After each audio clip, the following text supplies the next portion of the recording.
नमस्कार, मैं हूं आपके साथ पूनम। देश की कई बिजली कंपनियों के सामने कोयले के स्टॉक का संकट खड़ा हो गया है।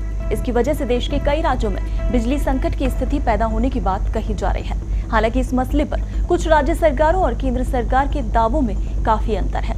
अब सवाल ये है कि अगले महीने की शुरुआत में दिवाली का त्योहार आ रहा है, तो ऐसे में चिंता ये है कि कहीं इस साल दिवाली अंधेरे में ही तो नहीं गुजरेगी। हर किसी के जहन में अभी यही सवाल है।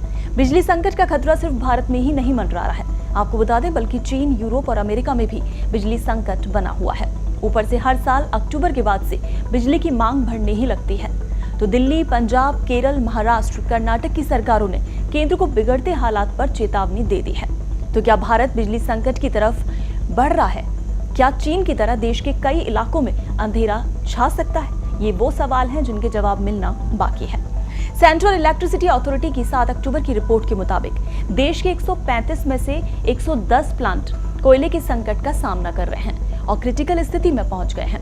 वहीं 16 प्लांट ऐसे हैं जिनके पास एक भी दिन का कोयला स्टॉक नहीं है। 30 प्लांट ऐसे हैं जिनके पास केवल एक दिन का कोयला बचा है और इसी तरह से 18 प्लांट के पास केवल 2 दिन का कोयला बचा है। यानी कि स्थिति बेहद गंभीर है। इसमें हरियाणा, महाराष्ट्र के 3 प्लांट ऐसे हैं जहां स्टॉक में एक भी दिन का कोयला नहीं है।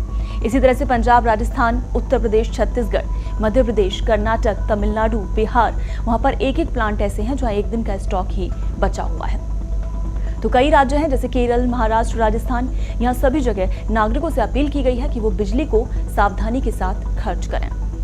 आपको बता दें कि अक्टूबर महीने में यूं भी हर साल बिजली की मांग बढ़ जाती है, लेकिन इस वर्ष मामला कुछ अलग है, क्योंकि पिछले 2 महीनों में देश की अर्थव्यवस्था लगभग पूरी तरह से खुल गई है, जो कि पिछले 18 महीनों से कोविड की पाबंदियों के कारण ठप पड़ी थी और इसलिए खपत बढ़ी है। तो ऐसे में देश पर आए हुए संकट से परेशानी हमें ही होगी। तो ऐसे में जरूरी है कि हम सब मिलकर बिजली बचाएं। तो आज के इस वीडियो में बस इतना ही। फिर मिलूंगी अगले वीडियो में। तब तक बने रहिए इस प्लेटफॉर्म पर हमारे साथ।